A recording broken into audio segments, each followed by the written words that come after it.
এবার আমরা কুয়ালালামপুর শহর ছেড়ে এয়ারপোর্টের দিকে রওনা হলাম।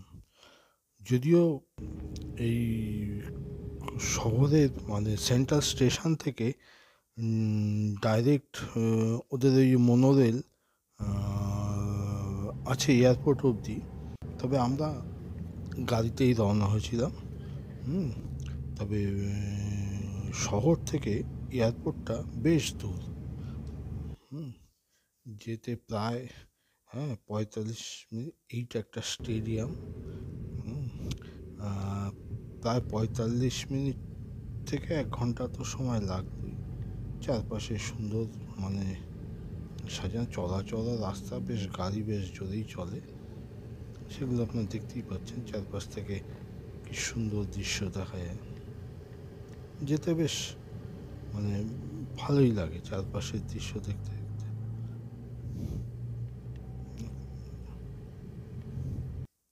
বেশ পরিষ্কার পরিচ্ছন্ন, সুন্দর করে রাস্তা সাজানো। বেশ সিঙ্গাপুরে যেমন চাঙ্গি এয়ারপোর্ট থেকে সিঙ্গাপুর শহরটা ওই 25-26 কিলোমিটার, তবে এটা অনেক বেশি। এটা অন্তত 45 থেকে 50 কিলোমিটার তো হবেই, তার বেশি ছাড়া কম না। আমি এক্সাক্ট ইয়েটা আমি খেয়াল করলাম না। যাই হোক, আমরা আস্তে আস্তে এগোচ্ছি।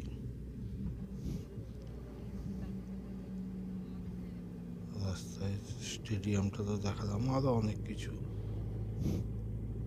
পরে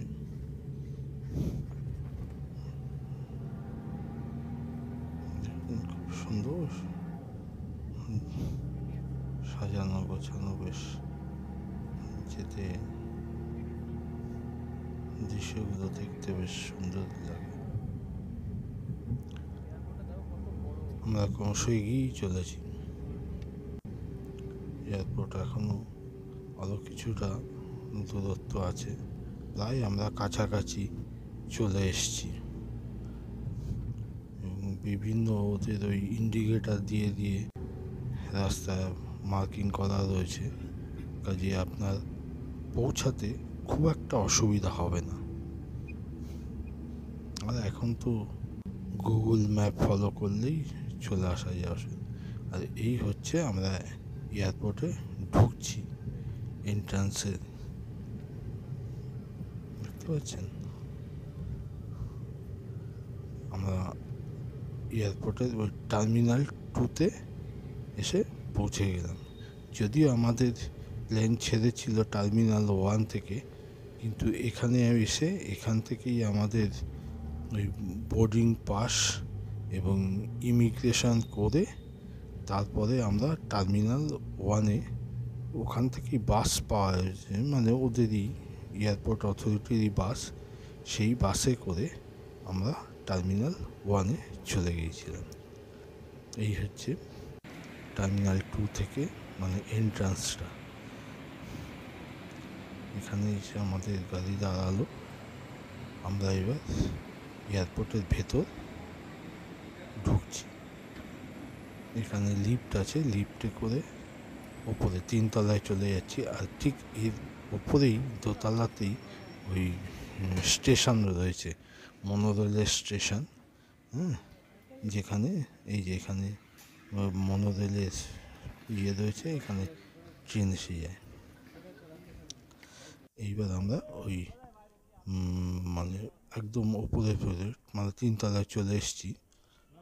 এইখানেই সমস্ত ওই এয়ারলাইন্সের কাউন্টারগুলো রয়েছে।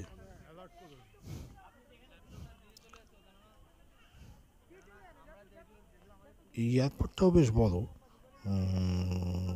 মানে আমাদের দমদম এয়ারপোর্টের থেকে বড়, কিন্তু মানে চাঙ্গি বা ওই ব্যাংককের যে এয়ারপোর্টের মতন অতটা বড় নয়। ওই যে দূরে দেখতে পাচ্ছেন সমস্ত ওই এয়ারলাইন্স কাউন্টারগুলো, প্রচুর লোক আসে।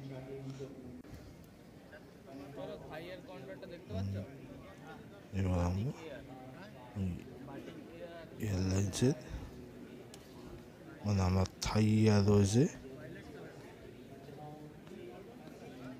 গিয়েছিলাম ব্যাংকক, কাজে সেই থাইয়ের কাউন্টারে আমরা এবার ওই বোর্ডিং পাসের জন্য লাইন দিচ্ছি।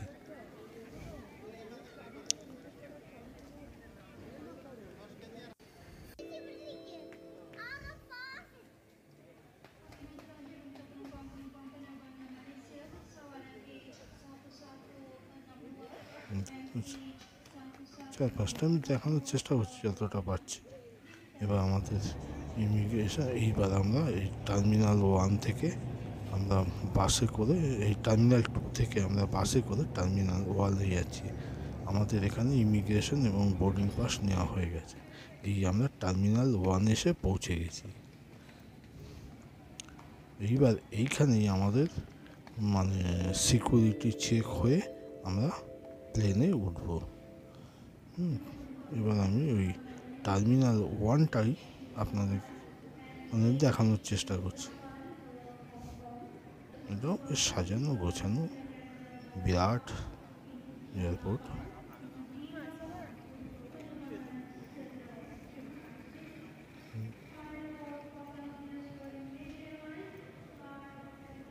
তবে টার্মিনাল 2 থেকে এটা একটু ফাঁকা, জানি না এখান থেকে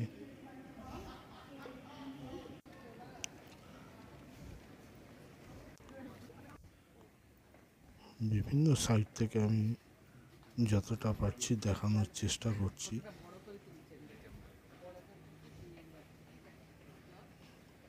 এই বাঁ দিক দিয়ে সমস্ত গেটগুলো রয়েছে।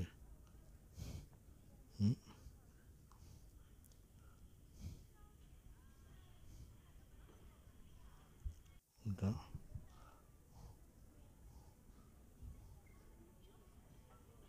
টার্মিনাল 1।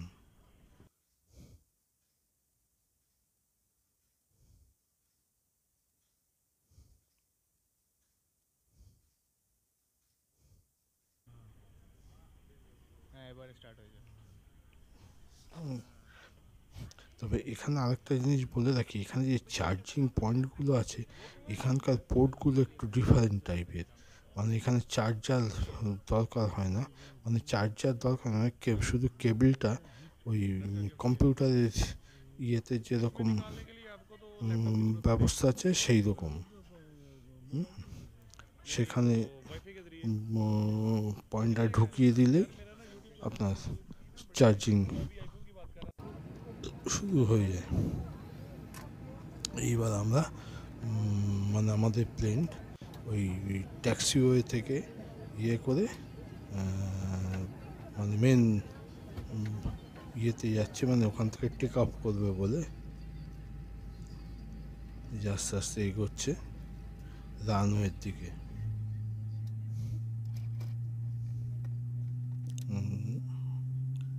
আমাদের ইয়ে টেক অফের জন্য রানওয়ের দিকে এগোচ্ছে।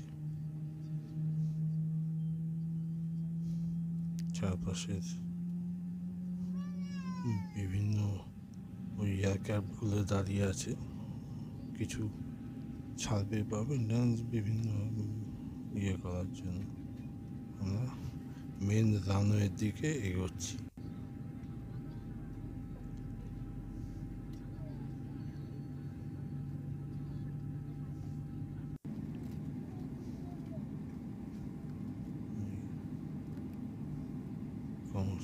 এইবার মেন রানওয়েতে এসে গেছি আমরা। এইবার আমাদের গিয়ে টেক অফ করবে।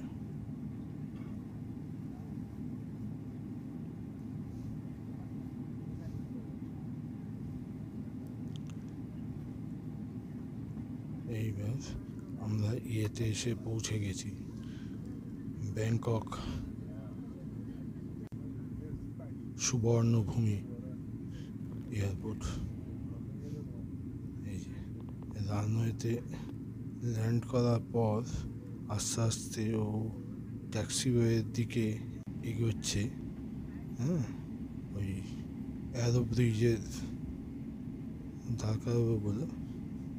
তবে এয়ারপোর্টটা বিরাট, সেই চাঙ্গি এয়ারপোর্টের মতন অত না হলেও প্রায় তার কাছাকাছি, অনেকখানি গিয়ে তারপরে ও ওই অ্যারো ব্রিজে লাগবে।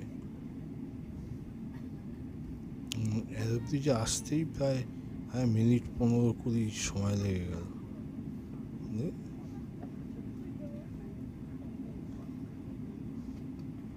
এখানে পরপর আমি আপনাদের দেখাচ্ছি, প্রচুর ওই দাঁড়িয়ে রয়েছে, বিশেষ করে মানে থাই এয়ারওয়েজের মেন হ্যাব তো এটা, যার জন্য এখানে ওদের প্রচুর এই যে দেখুন লম্বা সব পরপর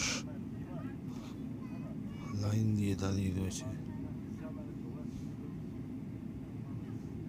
তা অন্তত 50-60টা তো হবেই এয়ারক্রাফট, থাই এয়ারওয়েজের ফ্লাইট দাঁড়িয়ে রয়েছে। তবে অন্য ইয়েও আছে,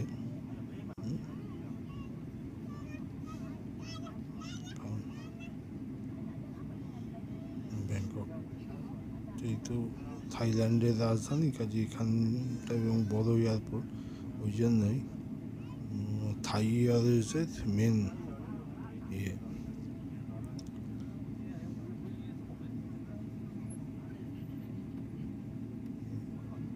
আমরা এখনো মানে অ্যারো ব্রিজের কাছে আসতে পারিনি ক্রমশ। এই যে দেখেছেন পরপর এই যে থাই এয়ারওয়েজের এয়ারক্রাফটগুলো দাঁড়িয়ে রয়েছে।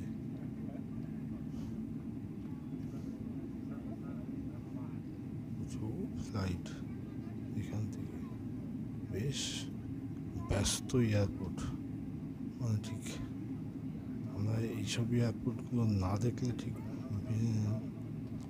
তখন কলকাতা এয়ারপোর্টকে খুবই ছোট এয়ারপোর্ট মনে হয়।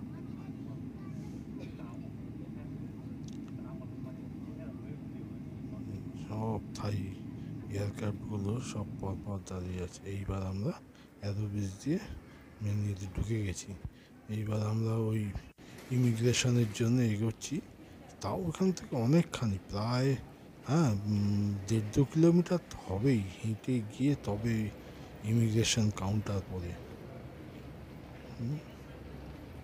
এই দেখুন সমস্ত প্যাসেঞ্জার। ও আগে মানে লাগেজ কালেকশন করতে হবে।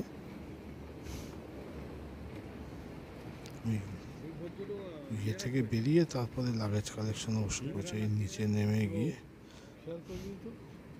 এরপরেই আর কি ইমিগ্রেশন কাউন্টার। সেখান থেকে নিয়ে আমরা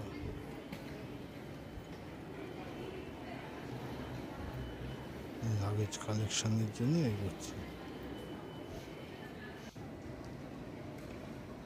এইখানে হচ্ছে লাগেজ, এখানেও পরপর সব কনভেয়ার বেল্টগুলো সমস্ত লাগানো রয়েছে। এক একটা ইয়েতে এক একটা ফ্লাইট আসে, সেখান থেকে তাদের লাগেজ এসে যায়।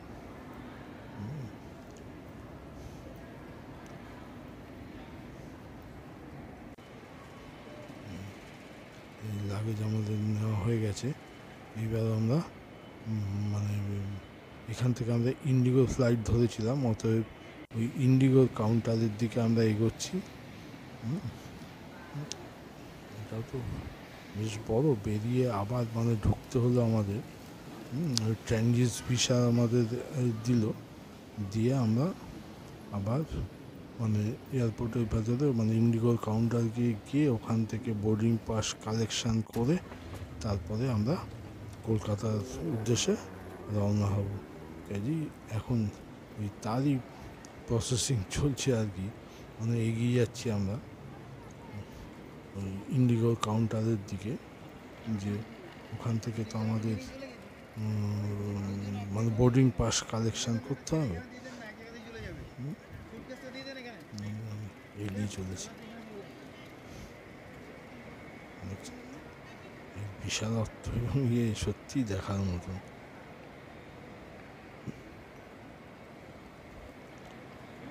প্রচুর প্যাসেঞ্জার বিভিন্ন দেশ থেকে এসছে।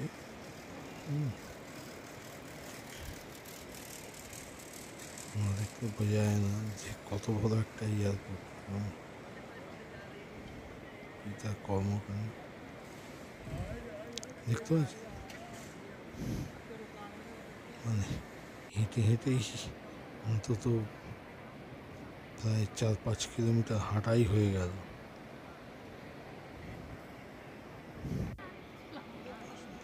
পাশ থেকে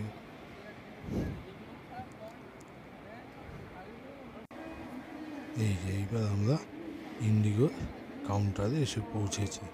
এখানে বোর্ডিং পাস কালেকশনের জন্য বিরাট লম্বা লাইন পড়েছে, সেখানে দাঁড়াতে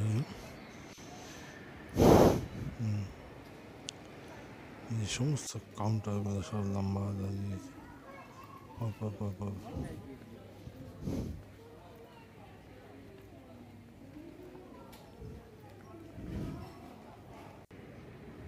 এইবার আমাদের নেওয়া হয়ে গেছে বোর্ডিংটা। আমরা এবার মানে সিকিউরিটি চেক করে আমরা ভেতরে ঢুকে গেছি।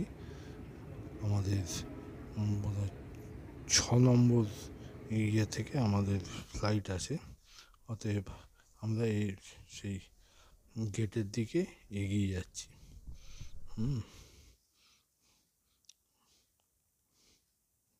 দুপাশ দিয়ে সুন্দর করে সাজানো এয়ারপোর্টটা। এইখান থেকেই আমাদের এইবার আমরা কলকাতা এসে পৌঁছে গেছি। কলকাতা থেকে আমি এখানেই শেষ করলাম।